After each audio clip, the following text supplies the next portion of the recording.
Bienvenidos hermanos en Cristo a escuchar la palabra de Dios, el mensaje que da fortaleza, alimenta el alma y da gran valor. Es el mensaje que da fortaleza, alimenta el alma y da gran valor. Lectura del libro de los Hechos de los Apóstoles.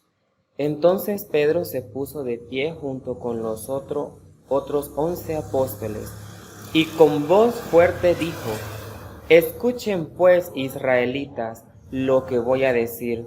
Como ustedes saben muy bien, Dios demostró ante ustedes la autoridad de Jesús de Nazaret, haciendo por medio de él grandes maravillas, milagros y señales. Y a ese hombre que conforme a los planes y propósitos de Dios fue entregado. Ustedes lo mataron crucificándolo por medio de hombres malvados, pero Dios lo resucitó, liberándolo de los dolores de la muerte, porque la muerte no podía tenerlo dominado. El rey David, refiriéndose a Jesús, dijo: Yo veía siempre al Señor delante de mí. Con él a mi derecha, nada me hará caer. Por eso se alegra mi corazón, y mi lengua canta llena de gozo. Todo mi ser vivirá confiadamente, porque no me dejarás en el sepulcro, ni permitirás que se descomponga el cuerpo de tu santo siervo. Me mostraste el camino de la vida, y me llenarás de alegría con tu presencia. Hermanos, permítanme decirles con franqueza que el patriarca David murió y fue enterrado, y que su sepulcro está todavía entre nosotros. Pero David era profeta y sabía que Dios le había prometido con juramento que pondría por rey a uno de sus descendientes.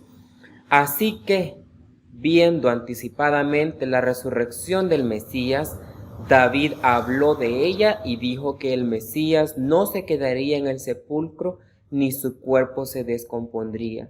Pues bien, Dios ha resucitado a ese mismo Jesús y de ello todos nosotros somos testigos. Palabra del Señor. Demos gracias a Dios.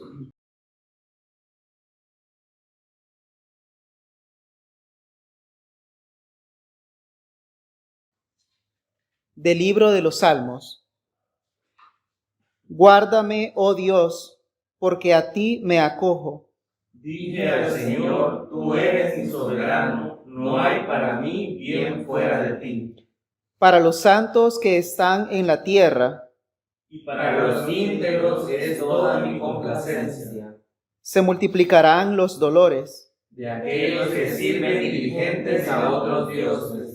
No ofreceré yo a sus libaciones de sangre. Ni en mis labios tomaré los nombres de sus dioses. Tú, oh Señor, eres la porción de mi herencia y de mi copa. Tú sustentarás mi suerte. Me toca una parcela hermosa. En verdad, una heredad magnífica. Bendeciré al Señor que me aconseja. Aún en las noches me enseña mi corazón. Al Señor he puesto siempre delante de mí. Porque está a mi diestra, no seré conmovido. Por tanto se alegra mi corazón y se goza mi espíritu. También mi carne reposará segura. Porque no me dejarás al sepulcro. Ni permitirás que tu santo vea la fosa. Me mostrarás la senda de la vida. En tu presencia hay plenitud de gozo, deleites a tu diestra para siempre. Gloria al Padre, gloria al Hijo y gloria al Espíritu Santo, Como era en un principio, ahora y siempre, por los siglos de los siglos. Amén.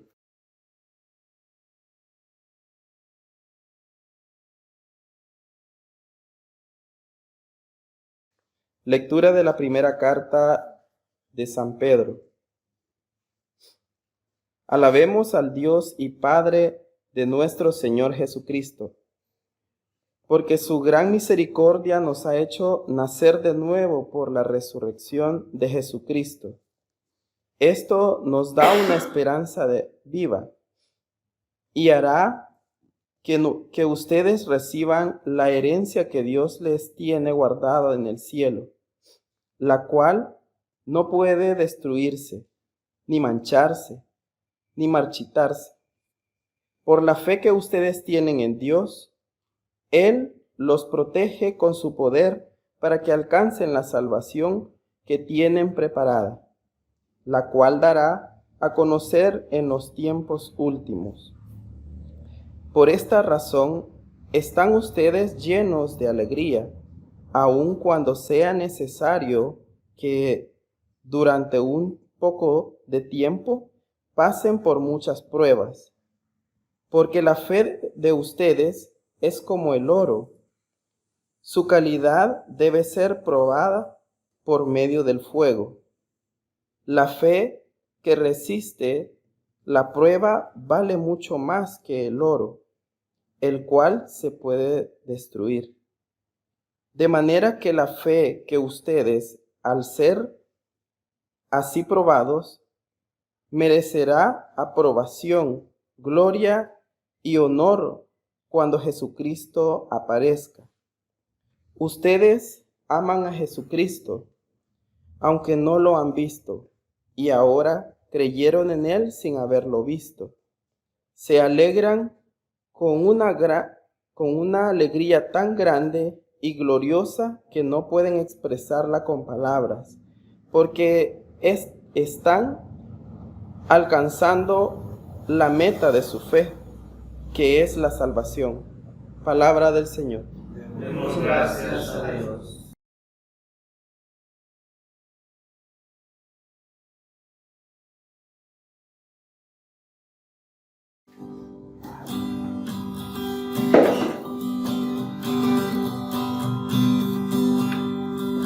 Ale, ale, aleluya.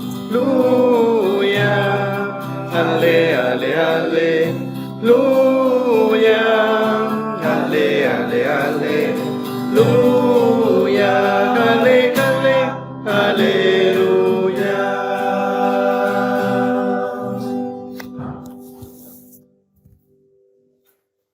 Lectura del Santo Evangelio de nuestro Señor Jesucristo según San Juan. Gloria a ti, Cristo Señor. Al llegar la noche de aquel mismo día, el primero de la semana, los discípulos se habían reunido con las puertas cerradas por miedo a las autoridades judías. Jesús entró y poniéndose en medio de los discípulos, los saludó diciendo: «Paz a ustedes». Dicho esto, le mostró las manos y el costado, y ellos se alegraron de ver al Señor. Luego Jesús les dijo otra vez: «Paz a ustedes. Como el Padre me envió a mí, así yo los envío a ustedes». Y sopló sobre ellos y les dijo: «Reciban el Espíritu Santo. A quien ustedes perdonen los pecados, les quedarán perdonados, y a quienes no se los perdonen, les quedarán sin perdonar». Tomás, uno de los 12 discípulos, al que llamaban el gemelo, no estaba con ellos cuando llegó Jesús. Después los otros discípulos le dijeron: «Hemos visto al Señor».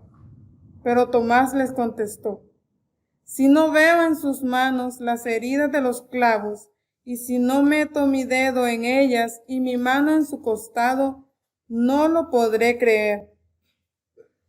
8 días después, los discípulos se habían reunido de nuevo en una casa, y esta vez Tomás estaba también.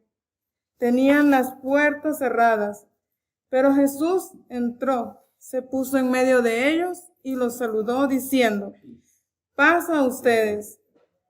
Luego dijo a Tomás: «Mete aquí tu dedo y mira mis manos, y trae tu mano y métela en mi costado.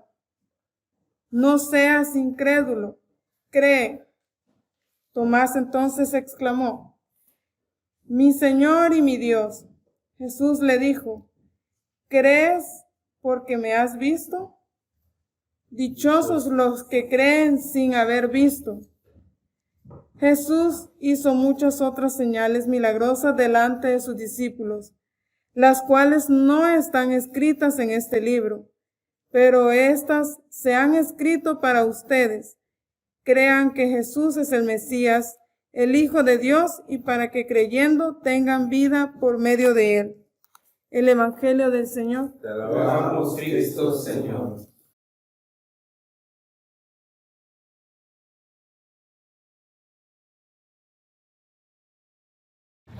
Bueno, como les decía Magdalita, buenos días, ¿verdad? Hemos escuchado esta lectura del Evangelio del día de hoy.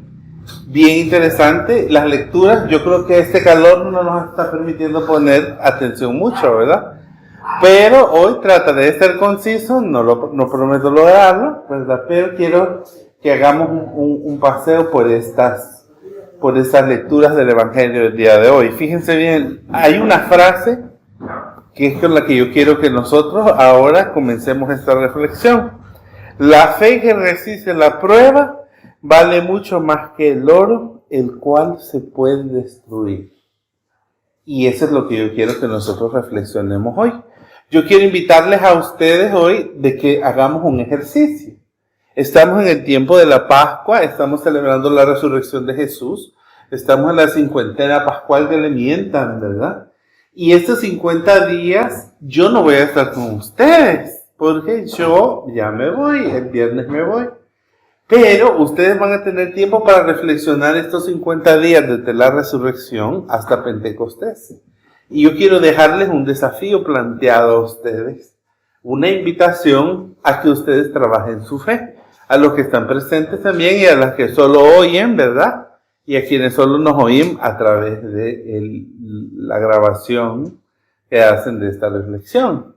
Yo quiero invitarles a ustedes que hagan un ejercicio. Quiero que ustedes se pongan a pensar seriamente en qué creo. ¿Qué es lo que yo creo? ¿Verdad? Porque nosotros hemos heredado una fe a través de la cultura cristiana en la que vivimos, ¿verdad? Hemos crecido en iglesias tradicionales, en un contexto salvadoreño latinoamericano que ha sido colonizado a través de la religión católica, y hemos heredado una tradición oral donde se habla de un Dios y de un Jesús, y de repente nosotros vivimos nuestra fe y damos todo por sentado. Yo quiero preguntarle aquí, que levante la mano, este ejercicio de levantar la mano. Yo sé que Moisés ya lo ha hecho, ¿verdad? Entonces que tú levantarás la mano, pajarito. ¿Quién de ustedes alguna vez se sentó y dijo, es que yo de verdad no creo en Dios? ¿Verdad? Quiero preguntar a ustedes, ¿alguna vez ustedes han dicho, es que yo no sé si creer o no en Jesús? Yo lo he hecho. ¿Verdad? Eso. Ay, qué linda. Aquella, la hermana con gusto levanta la mano. ¿Por qué no? Claro, ¿verdad? Fíjense bien. Fíjense bien, que nosotras y nosotros, que ustedes hagan ese ejercicio de quitarle todos los elementos mitológicos a su fe. Fíjense bien. Y que ustedes se queden centrados en su existencia personal. Y ustedes partan de los hechos obvios, partan de los hechos que son claros, ¿verdad? Nosotros tenemos una existencia física que nosotros la experimentamos a través del cuerpo, ¿verdad? Comemos, respiramos, vemos, escuchamos, los 5 sentidos, los 6 sentidos, o como dicen los gnósticos, los 43 sentidos que tenemos, nos permiten percibir la realidad alrededor nuestra. ¿Verdad? Eso es lo tangible para nosotros, ¿verdad? Nosotros podemos saber que los pasteles de vainilla son deliciosos, ¿verdad? Que ese panquecito de vainilla que está puesto ahí en la trampa está bien rico porque está calientito, ¿verdad? Estas son las cosas que nosotros podemos dar por sentadas en nuestra experiencia humana, ¿verdad? Y nosotros seguimos una lógica del entendimiento de la experiencia humana. Nosotros sabemos cómo nacen los niños, ¿verdad? No vienen de París, no los trae la cigüeña. Nosotros sabemos cómo se hacen los niños, ¿verdad? Y lo intentamos, gloria a Jesús. Aunque no nos salga, lo intentamos, ¿verdad? Sabemos cómo se hacen los niños y las niñas. Sabemos cómo comienza la vida, ¿verdad? Y fíjense bien, ahora nosotros hemos escuchado una de primera mano de Jesús, una deconstrucción de la idea original del origen de la vida. Fíjense bien, es esto. Hoy, en el Evangelio de hoy, hemos visto esta historia tan conocida, una de mis favoritas. Yo cuando vi cuál era el Evangelio que tocaba hoy, inmediatamente le escribí a Luis Manuel hace un rato y le dije, yo quiero predicar el domingo, porque este es uno de mis evangelios favoritos. Fíjense bien. Nosotros, fíjense bien, nos enfrentamos, y yo quiero que ustedes recuerden cómo comienza la Biblia.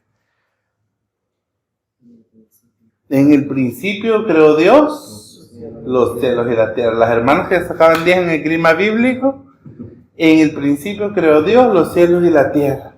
¿Y cómo creó Dios al ser humano? Y dice que hizo un muñeco de maíz, lo hizo. Ah, la Biblia no, ¿verdad? ¿Cómo dice la Biblia? Que hizo un muñeco de barro, ¿verdad? ¿Y qué hizo Dios después? Le sopló en los hoyitos de la nariz, dice. Hay hermanas que agarran bastante aire, ¿verdad? Sí, de la nariz, que tienen unos grandes agujeros. Y dice, usted, hermana, es de toma industrial, ¿verdad? Miren Luis Manuel la nariz como te tiene. ¿Cómo fue la última ya? La odio. ¿Verdad? Entonces fíjense que vemos nosotros una cosa. Juan, que es el evangelio que hemos leído el día de hoy, es un evangelio que no pertenece a los sinópticos. Ustedes saben que hay 4 evangelios: Mateo, Marcos, Lucas y Juan. Mateo, Marcos y Lucas pretenden contarnos historias. Fíjense que esto es bien interesante. Pretenden contarnos historias de Jesús basadas en narraciones de la segunda generación de creyentes. Y son relatos litúrgicos que están diseñados para una audiencia específica. El Evangelio de Juan fue el último en escribirse de los 4 evangelios canónicos que nosotros tenemos acceso. Ya sabemos que no solamente hay 4 evangelios, ¿verdad? Sabemos que está el Evangelio de Tomás y la Verdad, el Evangelio de Judas, el Evangelio de María Magdalena. Hay otras historias, el Evangelio de Pedro. Yo les invito a ustedes a que averigüemos sobre esto. ¿Y saben por qué les invito yo a este proceso de construcción? Porque la fe que es puesta a prueba es más valiosa que el oro, dice la lectura de aquí. El Evangelio según San Juan, fíjense bien, es un libro que es bien teológico. Juan nos plantea a nosotros ya no la perspectiva histórica, la perspectiva de la experiencia de los primeros cristianos, ¿verdad? Y de las personas que fueron esa segunda generación de testigos de Jesús. Yo quiero que ustedes se pongan un momento a pensar como ahorita. Ustedes pónganse a pensar si ¿quién conoció a sus abuelos? Pero porque ustedes tienen abuelos ancestrales que todavía están vivos, ¿verdad? ¿Quién conoció a su bisabuelo? Jesús sacramentado. Bueno, entonces vamos a usar, aceptándolos a ellos dos. Fíjense bien, los que no conocimos a nuestros bisabuelos, hemos escuchado historias de nuestros bisabuelos, ¿o no? ¿O sí? Hemos escuchado de cómo eran, de lo que hacían. Y es bien interesante. Saben que mi bisabuelo era sastre. Y ayer me pareció bien interesante que ayer fuimos a tomar el té con Alicia y estuvimos hablando de que sus abuelitos son sastres, se dedican a la confección. Fíjense qué interesante. Y nosotros conocemos historias de una generación de personas que no conocimos, pero que conocemos historias de esas personas. Y es como si alguien nos hubiera contado de esas personas y después nosotros nos hubiéramos puesto a escribir las historias de Jesús. El Evangelio según San Juan no funciona de esa forma. El Evangelio de Juan es una interpretación teológica de lo que Jesús hizo. Y ahora, fíjense bien, nosotros encontramos en la narración de Juan del día de hoy, Jesús haciendo una recreación de la creación. Jesús ofreciéndole a los discípulos, a sus amigas y a sus amigos, acceso a una vida nueva. En el Antiguo Testamento dice: en el principio creó Dios los cielos y la tierra estaba desordenada y vacía, ¿verdad? En el Evangelio según San Juan, ¿qué dice? Y es un evangelio que nosotros leemos en la Natividad. ¿Qué dice? En el principio,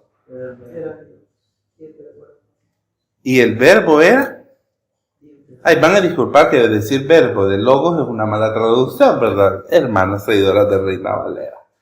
Logos significa palabra en griego, ¿verdad? Entonces, fíjense bien, Juan viene y nos dice que en el principio era la palabra, y la palabra o el verbo, como usted prefiera llamarlo, era con Dios, y la palabra misma era Dios.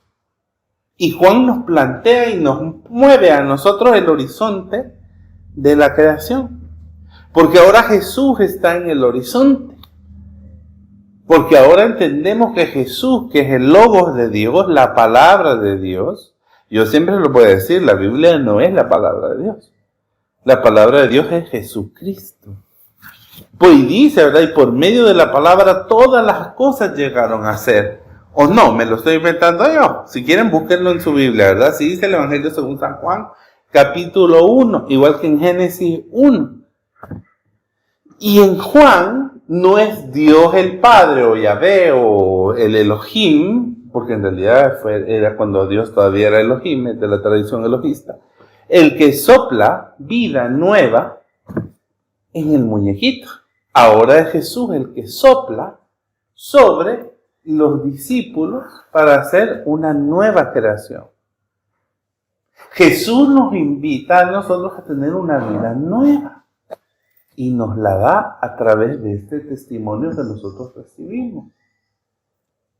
Y en eso debería radicar nuestra fe, ¿verdad? Es bien fácil. Yo quiero invitarles a ustedes también a que cuestionen, ¿verdad? Yo sí una cosa agradezco mucho de las predicaciones de Nubia en esta comunidad, es que pueden descomponernos, ¿verdad? Nos confronta con nuestro fundamentalismo, con esas cosas, fíjense bien, con esos prejuicios religiosos que están construidos en nuestra propia mente. Desacraliza lo que nosotros consideramos sagrado al punto de llevarlo a la blasfemia y la herejía. Y yo quiero invitarles a ustedes a que tengan la madurez necesaria para poder aprovechar estos ejercicios para la reflexión. Porque en la herejía, fíjense bien, en la herejía, en el disentimiento, en el sacrilegio, nosotros no debemos sentirnos ofendidos. Debemos nosotros sentirnos impulsadas e impulsados a cuestionar y a buscar nuevas interpretaciones que sean coherentes con nuestra vida. En nuestra vida cristiana y en nuestra vida como seres humanos nos vemos confrontados con momentos en los que la imagen de Dios que nos han vendido no es coherente con lo que nos pasa. Yo siempre comparto esto, ¿verdad? Que uno de los pleitos que yo siempre he tenido teológicos con Luis Manuel, siempre me dice, ¿verdad? Pero lo hacemos a manera de broma, porque surge, eso es algo, es una caricatura de Dios que la gente le han vendido. Yo siempre que tengo una dificultad económica, que es casi el pan nuestro cotidiano, le digo yo a Luis Manuel: ay, gordito, porque el Señor no tendrá misericordia de mí. Y él me dice: porque no orás, no le pedís, porque Él es el dueño del oro y de la plata. ¿Verdad? Fíjense bien. Y si ustedes se ponen a pensar frases como esa, y yo quiero que ustedes piensen una porque me van a decir una, un espejismo de Dios, una caricatura de Dios que les han vendido. Y que les han dicho y que les han inculcado y que no es coherente con su propia experiencia de Dios. Yo quiero que nosotros nos sentemos, ¿verdad? Y hagamos el ejercicio de tumbarnos los muñecos todos nosotros. Esos ídolos que están en nuestro corazón y en nuestra mente. Esas pequeñas imágenes de Dios que nos han dado y nos han construido y nos han dicho: esto es Dios. Pero que en nuestra experiencia no es coherente. Por ejemplo, a las personas LGBTIQ se nos ha vendido una imagen de Dios que es homofóbico, ¿verdad? Una imagen de Dios que no le da la bienvenida a las personas LGBT, una imagen de Dios que es misógino, una imagen de Dios que está sediento de sangre, que es macho, ¿verdad? Que es un señor viejistillo, barbudo, ¿verdad? Que más pareciera Zeus a veces porque tira rayos, ¿verdad? Ya te va a caer un rayo, fíjense bien, y yo quiero que nosotros lo tomemos con seriedad. Yo sé que es bien difícil para mí pedirle seriedad a la gente, ¿verdad? Pero cuando nosotros pensamos en estas imágenes de Dios cultural, que han construido una imagen de Dios que no es Dios en realidad en nuestra mente y en nuestro corazón. Búsquenla. Ariel, decime vos una imagen de Dios que no es Dios, que no es coherente con la experiencia de Dios que tenés. Creo que es algo que se promueve mucho en las iglesias. Hablo de las iglesias evangélicas porque es lo que más conozco. Y es que el cristiano siempre tiene que andar gozoso, en victoria, dicen ellos. Y hasta está el corito de no puede estar triste un corazón que alaba a Cristo. Y el cristiano fiel y verdadero. Y es ese hecho de creer que cualquier preocupación, cualquier necesidad, cualquier tristeza solo se va a solucionar con simplemente decir soy cristiano o con una oración o con una alabanza y eso solucionó todo. No ven la necesidad, por ejemplo, de los profesionales de psicología, los terapeutas, otras alternativas más allá de la simple adoración que se enseña en las iglesias, porque la iglesia les suple todas esas necesidades. ¿Quién más? Edgar, de contarnos cuál ídolo de Dios te han vendido que no es Dios y vos jurabas, vos hubieras dado la vida por ese muñeco. Ajá. Bueno, por cuál muñeco nos puedes enseñar fotos después, pero digamos por ese ídolo, pues digámoslo, ¿verdad? Yo creo que lo que más me resuena a mí con esto es el hecho de ese Dios castigador que te va a mandar al infierno, que ha creado un lugar tan espantoso en donde vas a ir a parar si no haces lo que te dicen que tienes que hacer, las iglesias. Eso es lo que a mí nunca me cuadró. Hasta el momento pues yo no creo en ese lugar. Y antes yo iba a la iglesia por el miedo de no ir a ese lugar. Pero ahora mi perspectiva ha cambiado mucho. Yo vengo porque estoy agradecido con Dios, le amo mucho y hago las cosas por amor. Wow, fíjense que como ustedes saben, yo como siempre fui una niña calvinista desde chiquita, ¿verdad? Entonces para mí eso de conocer otros cristianos que tuvieran ido al infierno fue una cosa tan rara para mí. Yo lo recuerdo, lo tengo tan presente. Y fue un retiro de jóvenes. O sea, a mí me obligaban a ir a los retiros de jóvenes, espantosísimo. A mí nunca me gustó ir a esas cosas. A mí habían jejenes, había que dar vestidos de campaña, perder uno su intimidad, juntarse con otra gente, tener que platicar con la gente.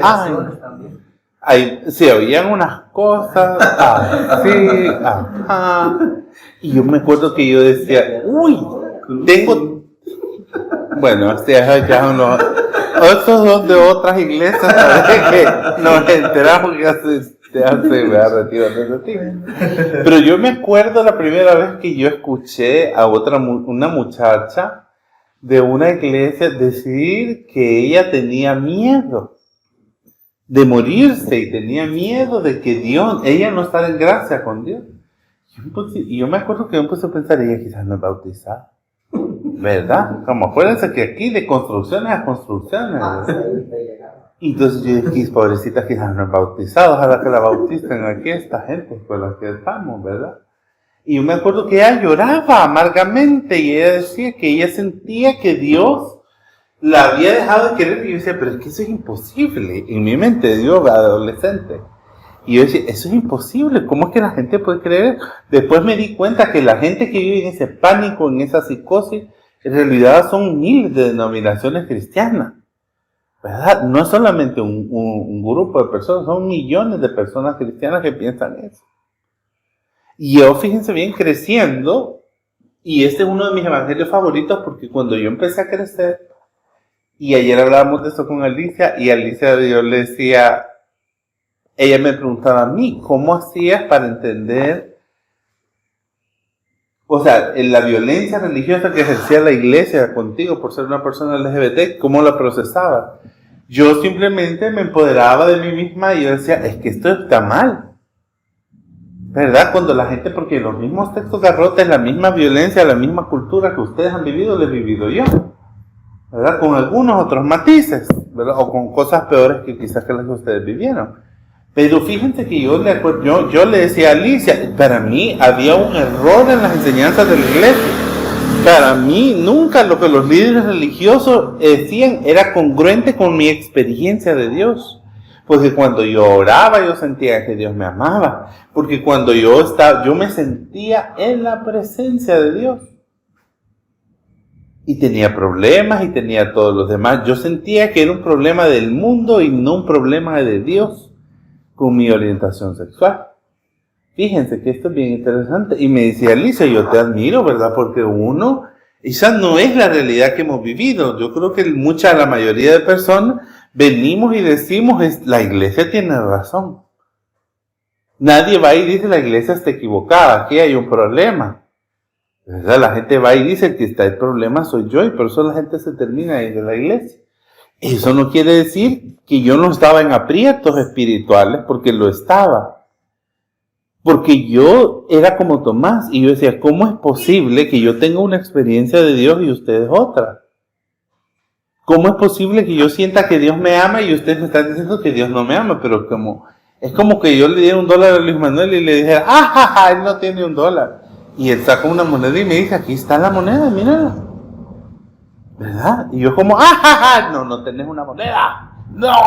No tenés una moneda, te vas a ir al infierno. No tenés una moneda. Y él tiene una moneda en su mano. Entonces yo me sentía así toda la vida en la iglesia. Pero eso me llevó a tener un conflicto también. A mí me llevó a buscar, a entender, porque el Dios que yo experimentaba en mi vida se quedaba demasiado chiquito para la caja en la que querían meter a Dios. El Dios de las confesiones históricas no cabía ahí. ¿Cómo es que Dios va a ser padre? Y que me perdonen muchos teólogos, ¿verdad? Y el avance teológico más grande de muchas iglesias es decirle a Dios que es madre. La concha de la lora, qué teologías. Y ese es todo el gran avance teológico que han tenido ellos en los últimos 200 años. 500 si quieren contar los de la Reforma. Dios no me cabía a mí allí. Y eso me causaba un conflicto y a la vez yo sentía paz. Porque yo decía, ¿cómo es posible que yo no pueda entender esto? Yo no acepto, yo no recibo y yo no quiero las cosas que no puedo entender. Fíjense qué complicada esta situación. Yo era como Tomás. Yo necesitaba evidencia de que Dios existía. Entender la existencia de Dios, no porque yo no lo pudiera experimentar, porque yo lo experimentaba. Y como cristiano he experimentado a Dios de manera trinitaria siempre. He entendido que Dios es el origen de la vida, así como nos lo plantea el Evangelio según San Juan, ¿verdad? He experimentado a Jesús como esta persona que es nuestro Redentor, ¿verdad? Que es nuestro Maestro, nuestra luz, nuestra guía, que resucitó y que nos da una lección y nos enseña cómo vivir una vida nueva que Él mismo nos ofrece a través de la resurrección. Y he entendido que solamente lo puedo vivir a través del poder del Espíritu Santo, porque me permite hacer cosas que yo por mi propia cuenta no puedo hacer. Me permite vivir y amar de una forma que es más allá de mis propias capacidades. Y que me permite aceptarme a mí mismo y aceptar a las demás personas, aunque cuesta a veces, ¿verdad, hermanas?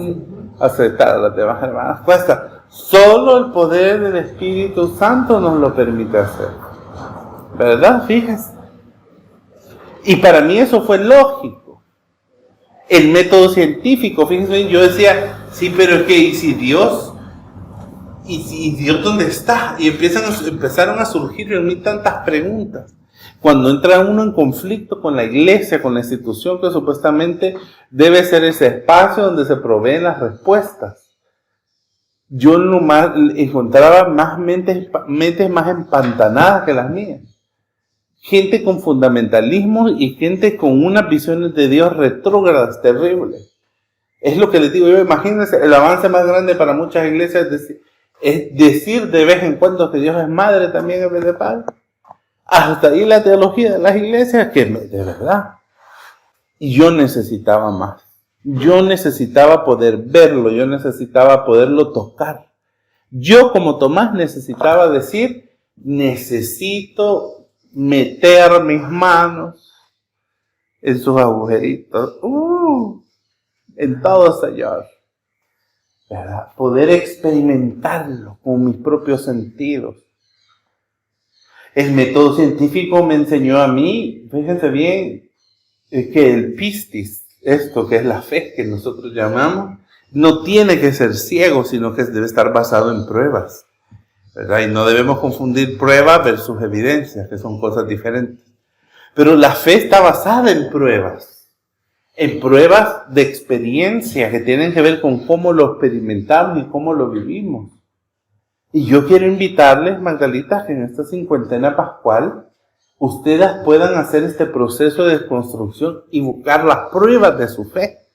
Las pruebas que les van a encaminar a este Jesús resucitado, que va a estar frente a ustedes como Tomás, y les va a dar todas las pruebas que ustedes necesitan para poder creer. Con una fe adulta, con una fe madura, con una fe responsable. Más allá de esas caricaturas y esos ídolos que nos han construido culturalmente y que hemos recibido a través de las iglesias. Hemos visto, miren qué lecturas más hermosas las que hemos escuchado el día de hoy. Vuelvo a leer de Pedro, miren, porque sé que no le pusieron atención. Alabemos al Dios y Padre de nuestro Señor Jesucristo, porque por su gran misericordia nos ha hecho nacer de nuevo por la resurrección de Jesucristo. Esto nos da una esperanza viva y hará que ustedes reciban la herencia que Dios les tiene guardada en el cielo, la cual no puede destruirse, ni mancharse, ni marchitarse. Por la fe que ustedes tienen en Dios, Él los protege con su poder para que ustedes, por la fe que Él les protege para que alcancen la salvación que tiene preparada, la cual dará a conocer en los tiempos últimos. Por esta razón están ustedes llenos de alegría, aun cuando sea necesario que durante un poco tiempo pasen por muchas pruebas. Miren qué interesante, porque la fe de ustedes es como el oro. Su calidad debe ser probada por medio del fuego. La fe que resiste la prueba vale mucho más que el oro, el cual se puede destruir. De manera que la fe de ustedes, al ser probada, merecerá aprobación, gloria y honor cuando Jesucristo aparezca. Ustedes aman a Jesucristo aunque no lo han visto, y ahora creyendo en Él sin haberlo visto se alegran con una alegría tan grande y gloriosa que no pueden expresarla con palabras, porque están alcanzando la meta de su fe, que es su salvación. El caminar de la vida cristiana, de la fe, es así también, como dice el apóstol Pedro. Es una competencia, es una carrera contra nosotras mismas y nosotros mismos. Ustedes no tienen que venir a la iglesia y demostrar cuánta fe tienen. Y si ustedes, fíjense bien, yo siempre les digo esto, en esta comunidad de fe, las personas que no tienen una fe también son bienvenidas, ¿verdad? En esta comunidad de fe, todas las personas con una fe, sin una fe, en cualquier lugar donde se encuentren en su caminar de la fe, son bienvenidas. Las personas que tienen preguntas acerca de la fe deben ser capaces de venir a esta comunidad y encontrar respuestas. Y no respuestas de sí o no. Porque esa es otra cosa que yo quiero que nosotras y nosotros nos saquemos de la mente. El caminar con Cristo, nuestra experiencia de la divinidad, no se trata de estar en lo correcto o en lo incorrecto. No es un sí o un no. Esto es un compartir y la comunidad de fe es para que nosotras y nosotros compartamos nuestra experiencia de Dios con los demás. Y cómo nosotros nos vamos convirtiendo en esa nueva creación que Dios ha hecho por medio de Jesucristo. Cómo nosotros alcanzamos la plenitud de la vida que Jesús nos invita a vivir. Yo siempre se los digo, la comunidad de fe es un gimnasio espiritual a donde venimos, ¿verdad? Donde venimos a ponernos a prueba, a aguantar a la hermana que nos cae mal, a la hermana que llega tarde todos los domingos, a la hermana, venimos a ponernos a prueba espiritualmente aquí. Miren con Marvin, qué prueba espiritual todos los domingos, ¿verdad? La hermana nos tiene a nosotros en una carrera que parece maratón, domingo a domingo, domingo a domingo, domingo a domingo, domingo a domingo. ¿Verdad? Hay personas que deciden decir, yo no las aguanto y se sientan en la banca. Así como en un juego de fútbol, ¿verdad? O con un equipo de béisbol o de softball. Se sientan y dicen, necesito un break de las hermanas de la comunidad. ¿Verdad? Como algunas hermanas que dicen, no, yo ahorita no la puedo visitar, me voy a salir del grupo porque me tienen enferma. O porque se sienten abrumadas por las circunstancias de su propia vida. ¿Verdad? Y yo les voy a decir una cosa, eso es muy válido. Hay gente que viene y dice a la comunidad de fe, no, a mí aquí no me gusta, yo siempre se los he dicho, ¿verdad? Yo no viniera a la comunidad. Por muchas razones. Pero viniera a esta comunidad porque me estaría ofreciendo a mí un espacio para cuestionar, para crecer, para aprender con libertad. Y debemos nosotros nunca olvidar que la libertad es el método que Jesús escoge para invitarnos a vivir una nueva vida. Ser un seguidor o una seguidora de Jesús es una decisión libre que tomamos las personas. Y que podemos decir, no, también no quiero. Y eso también es válido. Y lo experimentamos en nuestra comunidad también, cuando hay gente que dice, no, yo no quiero ser parte de una comunidad como usted. Y es válido, ¿verdad? Por ahí hay cierta persona que fue muy asiduo de la comunidad, que no voy a decir el nombre porque después queda grabado, hasta eliminado y bloqueado me tiene en mi Facebook, les cuento, me enteré esta semana. Y ha sido una persona de las que yo más he amado en esta comunidad de fe. Y todavía estoy así con el buche lleno de piedritas, con ganas de estar... Dios sabe por qué hacen las cosas, porque me enteré hasta que ya me voy. No, porque tengo el buche lleno de piedritas y tengo que decirle, bueno, ¿y vos qué te he hecho? ¿Verdad? Porque es válido estar en contra de uno, ¿verdad? Yo creo, y les digo una cosa, yo respeto mucho a las personas que se tienen el amor y la caridad de sentarse delante de mí, como Fernando, por ejemplo, una de esas personas, que se sienta delante conmigo y me dice, por esto y esto y esto, estoy enojado con vos. Porque eso es madurez. Porque los conflictos de nuestra comunidad deben tratarse de esa manera, con madurez y con amor. ¿Verdad? Pero eso también es parte de nuestro crecimiento espiritual. Y a esta comunidad venimos a madurar personalmente también. Nubia es otra. Nubia lo sienta a uno y flangán, y le dicen las cosas que le tienen que decir a uno y que uno tiene que escuchar. Hay gente que no quiere escuchar las cosas que están mal en su vida. Y que cuando las escucha o las ignora o se ofende o se va de la iglesia. Pero nosotros debemos recordar siempre que decir la verdad es la invitación más grande que tenemos que hacer. Porque la verdad nos hace libres. ¿O no es eso lo que creemos como creyentes, como cristianos, verdad? Ahora bien, la verdad debe ser dicha con amor, ¿verdad? Porque sin compasión no estamos siendo cristianas y cristianos. Y tiene que haber amor siempre de las dos partes. Siempre, del que escucha y del que dice. Como decía el obispo Martín Barahona, shampoo de cariño. Y ustedes algunos no conocen esa frase, ¿verdad? El obispo Martín decía que él, cuando el obispo Martín iba a regañar a alguien, decía, hoy le voy a poner shampoo de cariño a fulana. Ay, señor, nosotros decíamos, sí. Entonces el obispo Martín decía que él le ponía shampoo de cariño y le sobaba la cabecita, hijito, le decía, pero usted sabe que nosotros lo amamos y todo. Entonces por eso se llamaba champú de cariño, ¿verdad? Porque entre las burbujas iba el zape, ¿verdad? Y esa es una metodología que hay. En esta comunidad de fe yo le puedo decir una cosa, creo que cometemos un error al creer, al tener fe en la madurez personal, al tener fe en la responsabilidad emocional de las personas, ¿verdad? Y han pasado muchas cosas malas en nuestra comunidad, que si nosotros hubiéramos abordado de una forma patriarcal, hegemónica, machista, no hubieran sucedido, ¿verdad? Si nosotros de un grito hubiéramos echado ya a la gente de la comunidad, ¿verdad? Porque fíjense que una de esas cosas que yo he visto muchas veces en este tiempo que yo tengo que trabajar con personas LGBTIQ, es que hay mucho masoquismo espiritual que viven las personas LGBT. Fíjense bien, hay muchos cristianos LGBTIQ que tienen síndrome de Estocolmo con las instituciones religiosas a las que pertenecen. El síndrome de Estocolmo es aquel en el cual la víctima se enamora del secuestrador, de quien le violenta. Y así pasa.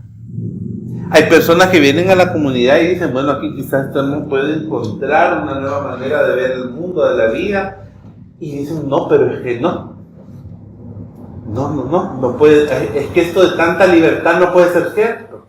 Es que esto de que Dios es amor no puede ser una realidad. Tiene que ver a dónde está el castigo, enséñenmelo. La gente desconfía. Es bien interesante esto, ¿verdad? Y siempre lo decía el obispo Robinson. ¿Cómo es posible que la gente viene y cuando le están hablando de un Dios de castigo, de miedo, de muerte, de condenación, la gente no duda y solo dice amén? ¿Y cómo es posible que cuando la gente le están predicando de un Dios de amor, de aceptación, de libertad, la gente dice, no, esto no es cierto? Aquí hay algo, aquí hay gatos encerrados. Para que ustedes se den cuenta de esa relación nociva que nosotros tenemos con las creencias religiosas, ¿verdad? ¿Por qué una comunidad de fe? ¿Por qué una predicación? ¿Por qué es más válida si hay castigos, si hay condiciones, si hay ritos de entrada, si hay requisitos para ser miembro? Más que una en la que encontramos la libertad de ser quienes somos. Es que alguien me explique la lógica de eso. Que en esta cincuentena pascual más realitas ustedes puedan ponerle lógica a su experiencia de la fe. Que ustedes puedan experimentar, oraré por ustedes cada día que no esté con ustedes, para que ustedes puedan ver a Jesús al desnudo, ¿verdad? Y que ustedes puedan ser como Tomás y experimentar la presencia del resucitado en sus vidas. ¿Cómo? Resucitando con Él. Empezando una nueva vida, un nuevo caminar, en el cual ustedes puedan venir y dejar todo atrás, esas cosas que hemos aprendido que nos alejan de Dios y del plan de Dios, que es que tengamos una vida plena y abundante. Que vivamos esa vida resucitada que Jesús nos ofrece. Que podamos morir al pecado, y ahora llamémosle al pecado, prejuicios, violencia religiosa, traumas, malas concepciones de Dios, para entrar a una vida espiritual nueva. Que Jesús en este tiempo de Pascua pueda soplar sobre ustedes el aliento de una vida nueva, porque la necesitamos. Porque no va a haber un momento en el que nuestra búsqueda y nuestro cuestionamiento de Dios acabe hasta que nos encontremos con Él cara a cara finalmente. Y eso es lo lindo de saber que Dios en su divina providencia viene y nos da las herramientas, las pruebas, los momentos que nosotros necesitamos. A veces nos hemos sentido quizás como Tomás. ¿Se imaginan ustedes? Yo siempre me he puesto a pensar en eso. Qué feo sintió Tomás, ¿verdad? De pensar, Jesús vino y yo no estaba aquí. Miren este hijo Jesús. Esperó a que yo no estuviera para venir, porque verdad, Dios lo sabe todo. ¿Y cómo se siente uno, verdad? Se siente una dejada, se siente apartada, se siente aquel ostracismo, aquella violencia, discriminación. Aquí ha habido una gran discriminación, Señor. ¿Verdad? Yo le hubiera dicho, Jesús viene, aparece y espera que yo no esté. Si ustedes se han sentido dejados atrás por Dios, les tengo una buena noticia. Jesús volverá por ustedes exclusivamente a darles todo lo que necesitan para que puedan comprobar todo lo que necesitan y para que puedan confesar a Jesús como su Señor y su Salvador. Qué dicha pensar que los que fueron dejados atrás, que los que nos hemos sentido relegados alguna vez, hemos de ser los primeros en el reino de Dios. Que Jesús viene por nosotras y nosotros exclusivamente para darnos vida. Magdalitas, les deseo una cincuentena pascual llena de bendiciones. Oren por mí porque yo voy a orar por ustedes. Les voy a extrañar mucho, pero pronto estaré con ustedes. ¿Verdad? Cuando yo venga, que para su dolor martirio. Ahora van a poder descansar, van a poder empezar el culto a las 9, si quieren, a las 8, a las 7, ¿verdad? Desayunan, vienen a las 5, desayunan a las 6, empiezan a las 7, ya a las 9:30 ya van para afuera, ya van a estar felices, ¿verdad? Yo sé que me van a extrañar también, ¿verdad? Porque nadie les va a venir a molestar los nervios como yo se los molesto. Pues ahí queda Martín de reemplazo, ¿verdad? Entonces, pero nos vamos a ver pronto. Y por favor, Magdalitas, en todo el amor de Dios que les tengo, cuestionen su fe. Amén. Amén. Amén. Traté de ser concisa, pero no me salió. Todo aquel que atesora en su alma la bendita palabra de Dios, da comienzo una vida más justa y luego contagia a otros su amor. Da comienzo una vida más justa y luego contagia a otros su amor. Da tu mano a los otros hermanos y con ellos ven tú a caminar.